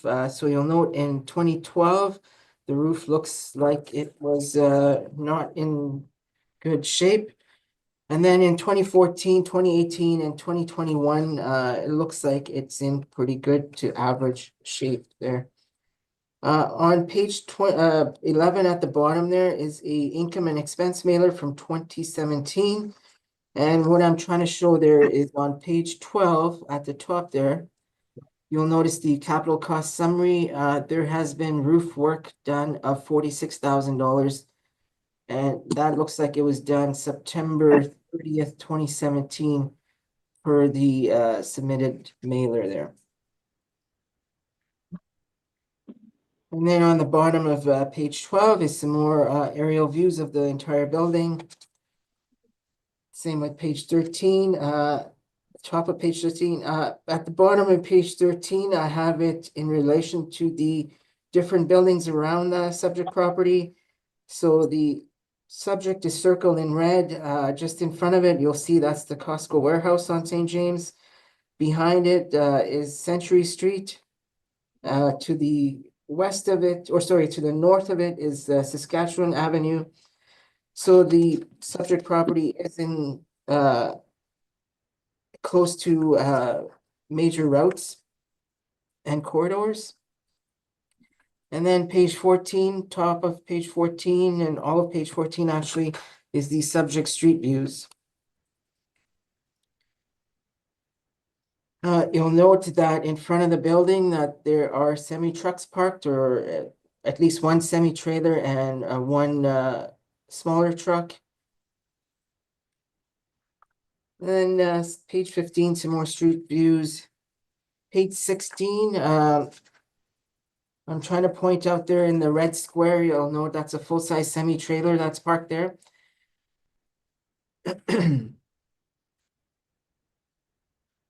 And then page 17, just some pictures of cars parked along the building there. I take it those would be employee parking spots. Page 18, there's some interior views of the building. So it's a nice big warehouse with lots of wall height for things to come in and out. You'll notice the shelving is quite high. At the bottom of page 19, on the right-hand side there, you'll note there's some plastic that's been hung from the roof down to the bottom. And what that is there are some leaks in the property on the roof. And what they have done is put this plastic down to divert the water into pails. On page 20, at the top left there, you'll see one of those pails there with plastic coming into it. So they're diverting minor leaks from the roof into little pails there. So again, page 20, 21, some more warehouse space. At the bottom of page 21, that's the mezzanine space. So there's a little office at the top front of the building. Page 22 is just the consent of PricewaterhouseCoopers being the liquidator for the previous company, Axe Houghton Group and their subsidiaries. So Pricewaterhouse was the trustee that was in the bankruptcy proceedings.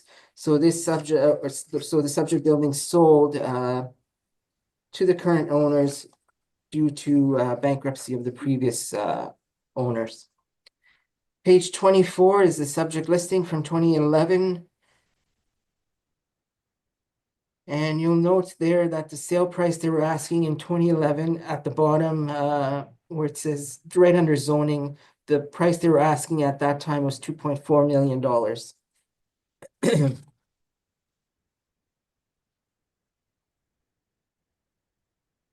And then on page 27, so the building did sell, and you'll note that it sold for $1.8 million. from asking of 2.4.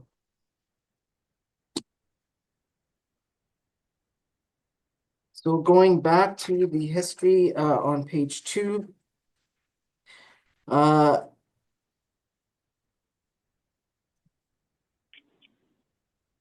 you'll note that the current owners paid $1.75 million from the bankruptcy proceedings in 2017. Now, we believe that was a fire sale, so the 1.75 at the time was not the correct market value. That should have been when the bank liquidates in a fire sale, I think they're just looking to recoup their money and move on. On page 3 is my comparables. My rent comparables. So all comparables are located in the subject market region of St. James Industrial. All leases are current in relation to the reference date. Effective year built ranges from 1958 to 1970. Average wall heights range from 20 feet to 22 feet.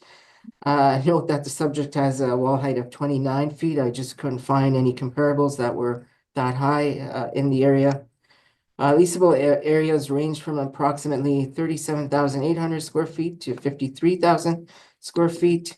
Net rents range from $5.80 to $8.27 per square foot, with an average of $7.13 for the comparables.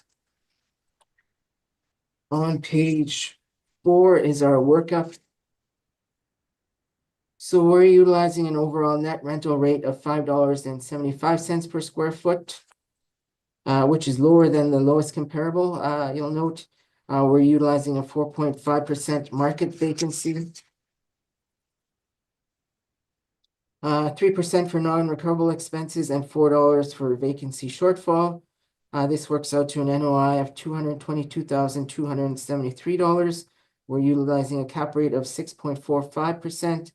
This results in a rounded capitalized and assessed value of $3,446,000. Now, I've had a chance to look at the applicant's evidence, and I believe that they are in agreement with our value. It's just the matter of the roof. So the applicant has taken our value and subtracted what they believe that the estimate of the roof is to fix or replace. So for the reasons stated above, I believe that the assessed value of $3,446,000 to be fair and equitable, and I respectfully ask that the board confirm this value. And I'm open to questions. Thank you. Mr. Rack, do you have questions?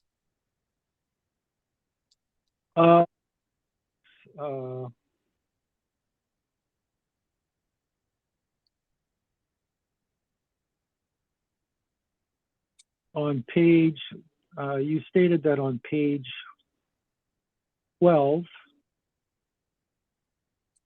the roof was repaired in 2017. According to the income and expense mailer submitted by the current owner, there was some repairs done on the roof at the top of page 12. Yes, $46,000 was capitalized. Okay, so if you turn to page 19,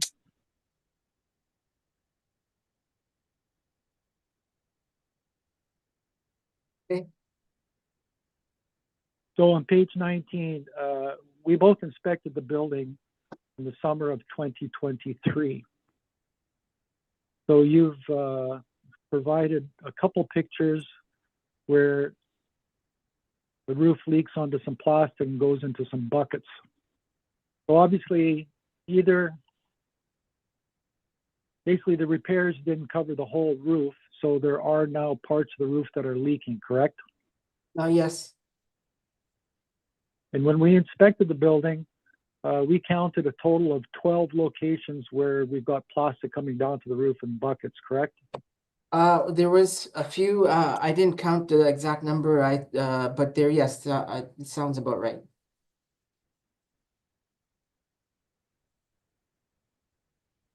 So you stated that by satellite pictures of the roof, you can determine the condition of the roof because you stated that it looked bad.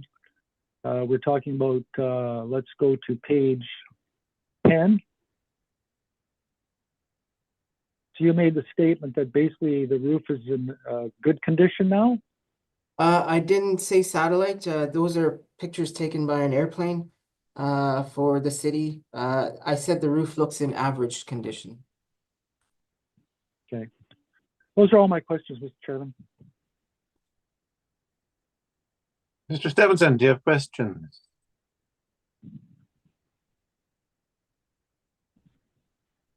Can you explain why your rent is lower than the comparables that you've used?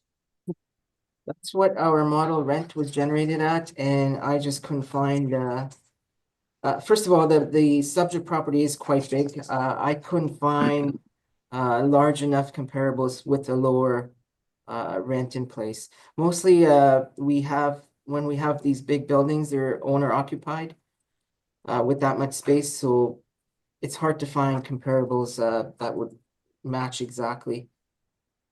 So what we did was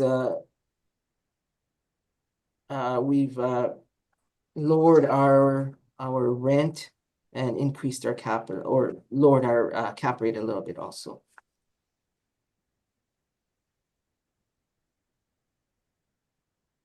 Were any concessions made for the roof? No, like I said, I inspected that building, and just because there's a couple of leaks here and there, I don't think the full 43,000 square foot roof needs to be replaced.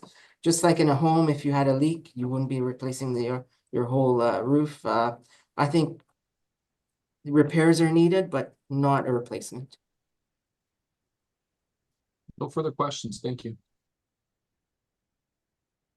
Ms. Deloro? I don't have any questions for the assessor. Thank you. Going back to the roof, the amount of money that you have recorded that was spent on the roof, you don't know what that was for. Is that correct? No, no, it just says roof repairs. Did you view the roof? Did you get up onto the roof when? No, I didn't get up on the roof, yeah. Just the like I said, the city has an airplane that goes by and takes pictures of all the various buildings in the city. Right. And that's how I examine that. The one that shows black, the initial May 2012 photo. Do you know, does that indicate problems with the roof that need to be repaired, or does that indicate standing water? That's what I would imagine. It's standing water. Yeah. You're referring to the May 12th or 2012 picture. Yeah. I Right. believe that's maybe standing water, or it's water that's just drying now. And you wouldn't know when it rained and how long that water had been there, No, and how problematic that might be. No. Okay. The wall height, 29 feet. Is that typical of a building this size used for this purpose? That's actually, it's unusual for a building built in 1973.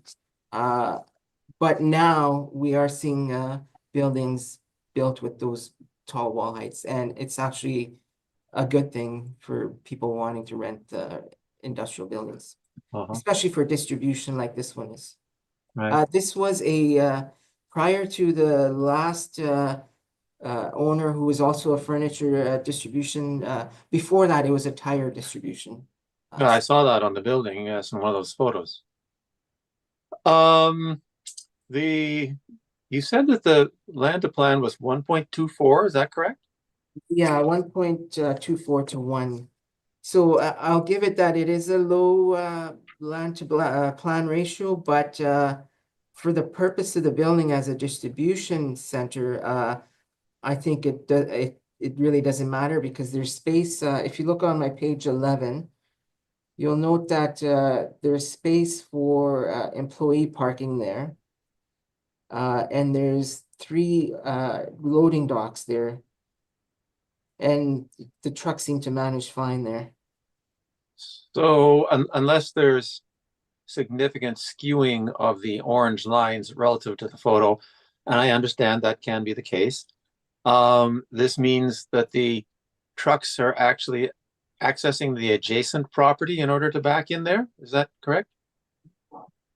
So if you look on page 11, there's a yellow truck there, a yellow cab truck. Yeah. So there is a driveway there, so they can come in that way.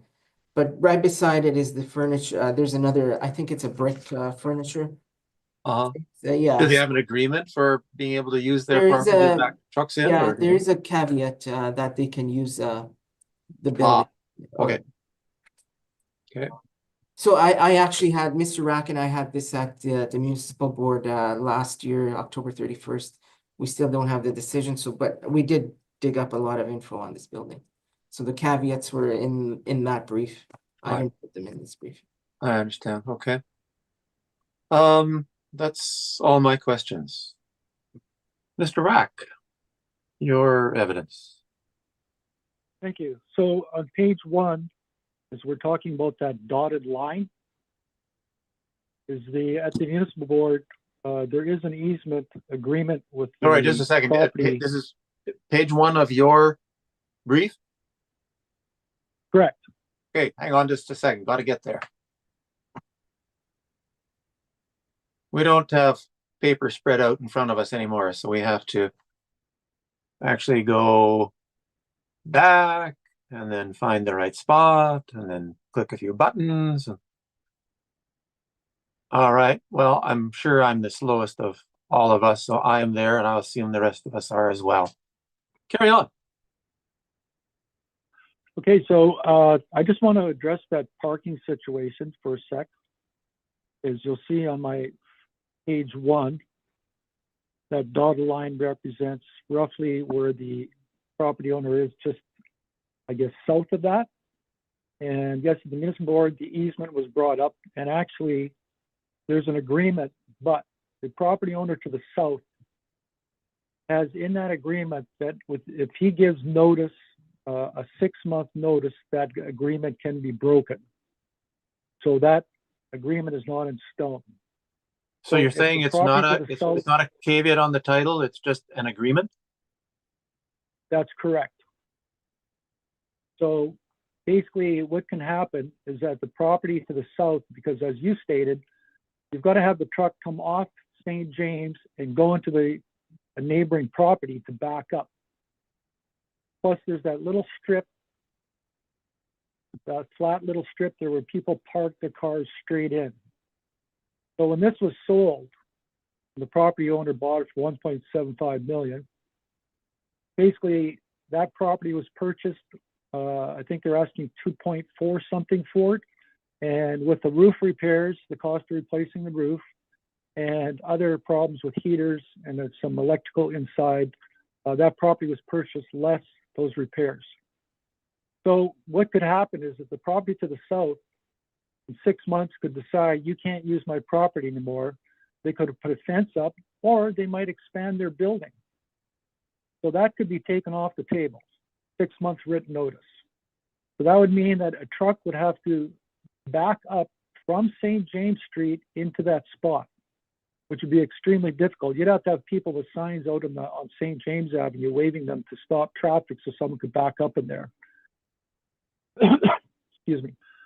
Warehouses, distribution warehouses, if you look at them, they've got enough parking around there so that they can just drop trailers off and pick trailers up.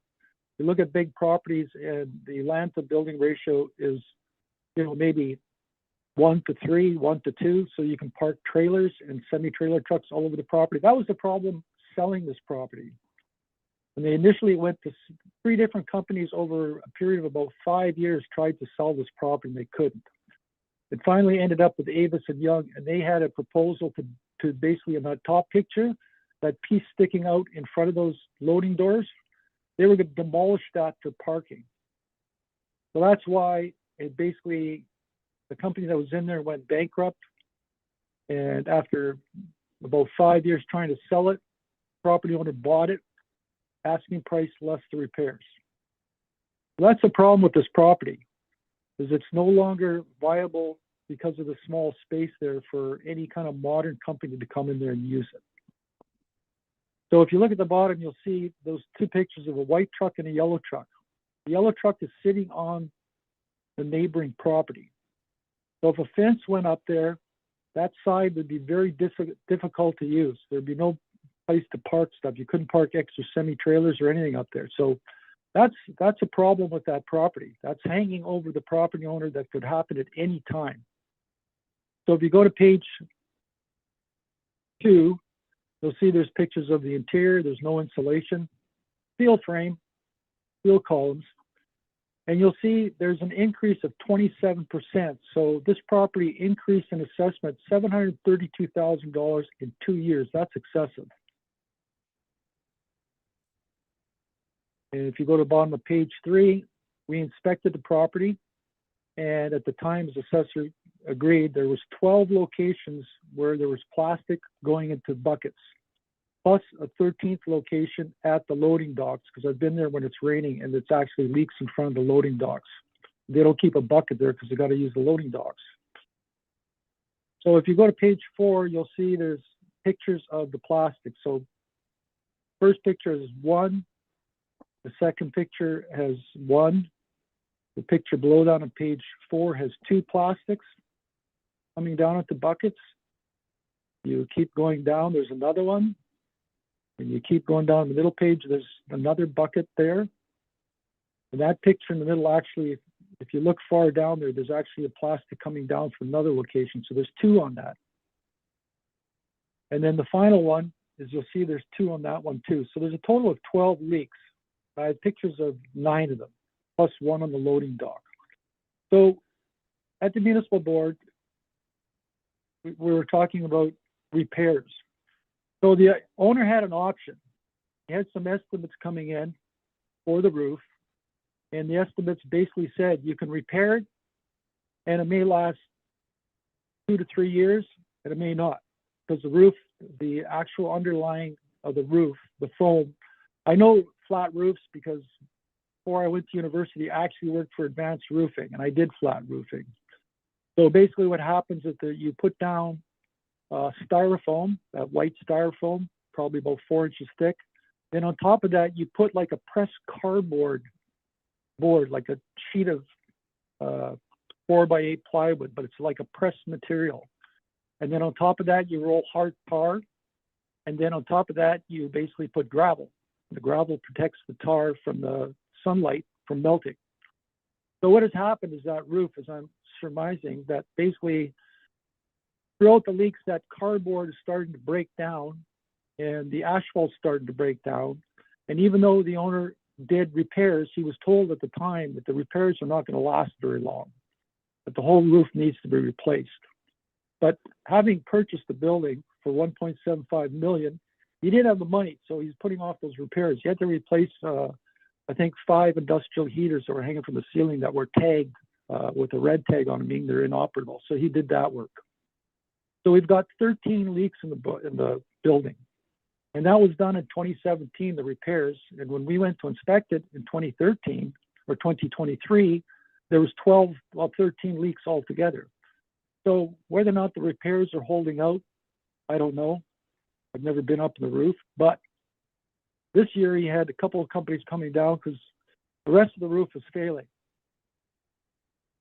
I mean, you've got 12 locations, this water's coming down, and it's, the plastic is there to direct the water from not hitting all those boxes, because he actually has furniture in those boxes that are piled up on the shelving. So you go to page 6 after the pictures of the leaks. So you've got Transcona Roofing, commercial roofing, and they have an estimate of $673,000, 833 plus GST to basically redo the whole roof. Oakwood Roofing has an estimate of $857,000 plus GST. So the owner purchased the property back in 2017, negotiating the price, less roof repairs and some other repairs. He didn't have the funds to replace it. So any potential buyer would have to replace that roof. I mean, depending what you're putting on there, the roof needs to be replaced immediately, but you'd have to have the funds. So the cost of that roof being replaced has to be factored into the purchase price. I mean, if you bought a house and you got your home inspector to go into the attic and he found 13 buckets with water dripping into them, and he went onto the roof and says, well, you got to get a new roof. Here's the price of the roof. You would negotiate that and say, well, I'll pay you the price, but less the roof repair. So into consideration with valuation. So we've got costs including GST. Transcona Roofing is $707,530. Oakwood Roofing is $900,690. So a roof allowance is required, and I'm using a roof allowance of $700,000. So basically, I'm taking the assessed value of $3,446,000 and subtracting the roof at $700,000. Get a total value of $2,746,000. And the assessor stated that basically they brought down for the assessment that the rent was adjusted and the cap rate was lowered. I think this building actually requires a higher cap rate due to the fact that there is no parking area, and that hanging over the owner's head is that right of way or the incumbents that's on that property as far as the property line goes. So that could be, if that ever was removed, the owner would be in big trouble.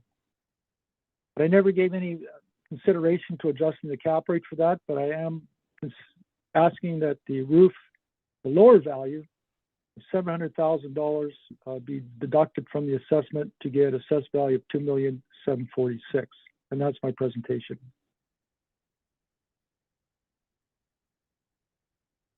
The second.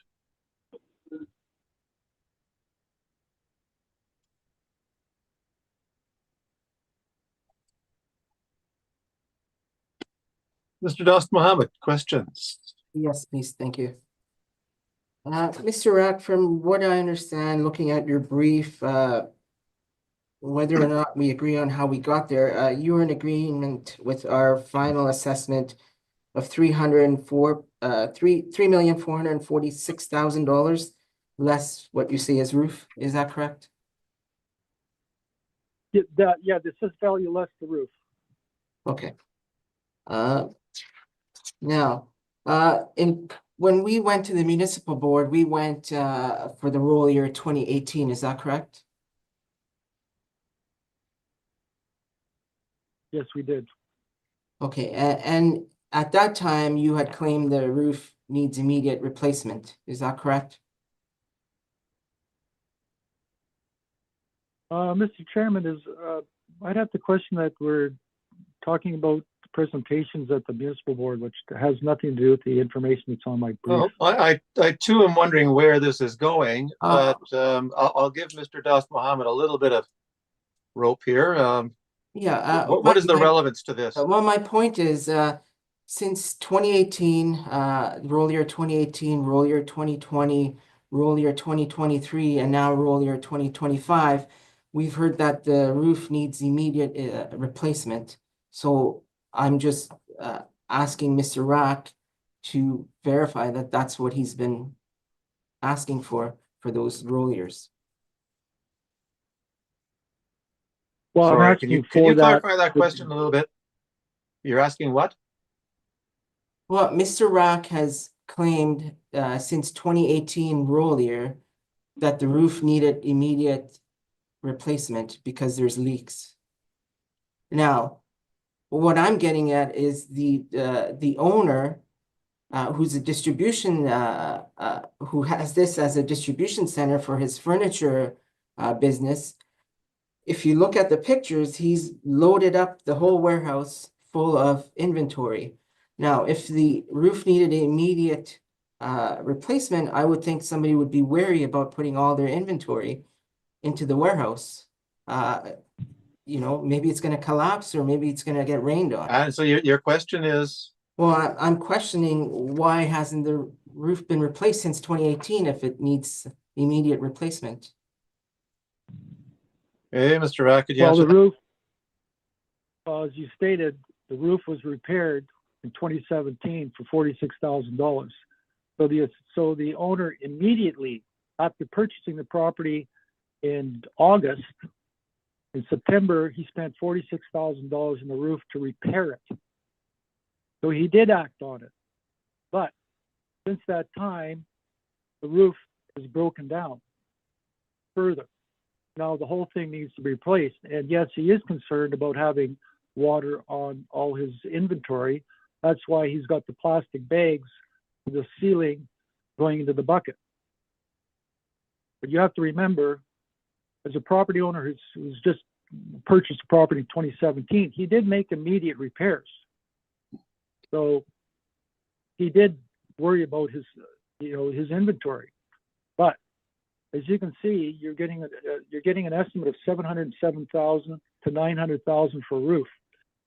That's a lot of money to choke on to basically repair the roof. And I'm sure that's in the future. But at this point in time, I mean, after the pandemic was in 21, 22, I mean, business shot down for everybody. So the amount of profit he's making through those years coming up to 23, which is the valuation date, I'm sure he doesn't have the excess cash, and probably will maybe in the future, to basically replace the whole roof because it has to be done. Okay, you say the roof has to be replaced. Do you have engineering reports indicating that the roof needs replacement? Or is Well, one that wouldn't need an engineer report. I have two estimates from professional roofers. okay? So Those you have roofers know what they're doing. I mean, you have two estimates of replacement, roof replacement. So they gave you an estimate to replace the roof, but it doesn't say anywhere here that the roof needs replacing because of this or that. It just says they'll do this, they'll do that. Any damaged decking, they'll do that, they'll do this. I don't see where it says that they indicate the roof needs replacement. well, I think it's pretty obvious when when you've got 13 bags coming from the ceiling into buckets, the roof needs to be replaced. If they thought it could be repaired, they would have said repair, but it's got to the point after repairing it in 2017, and he was told in 2017 that the roof needed to be replaced, but he didn't have the money. But now the roof, definitely the whole roof has to be replaced. Whether he'll replace it immediately or not, it all depends on his funds. I haven't talked to him about when he's going to do that. But prices have gone up since since when he purchased it. I mean, in 2017, things are a lot cheaper than they are now. I mean, products have doubled in price. So they've looked at the roof and they don't say fix it, they say replace it. Did the owner get any estimates for fixing the roof? No, he's got estimates for replacing. It's beyond fixing. But did he He's fixed it request any once, for and now fixing? I'm just answering your question. It's basically he's fixed it once for $46,000, and now it's gone to the point that it has to be replaced. I mean, he fixed those spots for $46,000. Now you've got another 13 spots leaking. It becomes a waste of money if you just start fixing it and repair, because then you can patch and patch and patch, and eventually you're going to be at the same spot where you got to remove everything. When you patch something, you're just going over what's there. You're not removing right down to the steel decking. So it's had to be replaced for years now. So it's at that point. Well, it's been at that point for a long time. He just didn't have the money to replace it, but now it needs replacing. My question, Mr. Rack, was did he get any estimates for fixing the roof? Yes, he did. And Two did you estimates that are include provided. those? Did he provide them to you? I provided the estimates on the roof. I think, That's what they Mr. determined. Das Mohammed, we've got the information that we need about Okay. that. Thanks. Do you have other questions? No, that's all my questions. Thank you.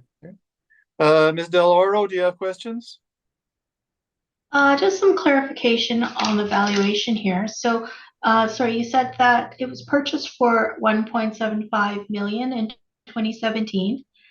And then if you factor in the cost of, let's say, the roofing of 700,000, that would give the valuation of 2.45 million, and that would be below even your briefs, you have 2.746, is that correct? So, Yes, yes, that's correct. okay. Thank you. I have no further questions. Mr. Stevenson.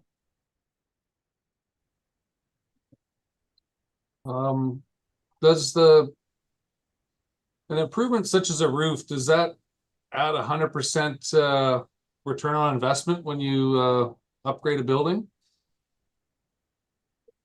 No, not really, because you expect when you expect when you buy a building, like when you're buying a house, you go to buy a house, you expect the roof to work. So yeah, no, it wouldn't add, putting the roof on there wouldn't add any value at all. I mean, the assessor's value assumes that the building is in proper working order, proper working condition, that the roof keeps the water out, etc. So replacing the roof is just maintenance. Like putting a new roof on your house is not going to really change the value of your house. Someone purchasing it expects the roof to work. The only thing it would do is if you needed a roof, they would deduct that off the value. No further questions. Thank you. Okay, thank you very much. I assume we have no rebuttals here. And No, any need to no rebuttal. summarize? I did not give you the opportunity in the previous case. I'm sorry, but Mr. Assessor, do you want to summarize? I'm good, thank you. And Mr. Rack? I'm good. All right, in that case, that concludes this item. We have now dealt with all the items that we have left on the docket today, and this session is adjourned. Thank you very much. Yeah, thank you, everybody. Have a Thank good you. evening.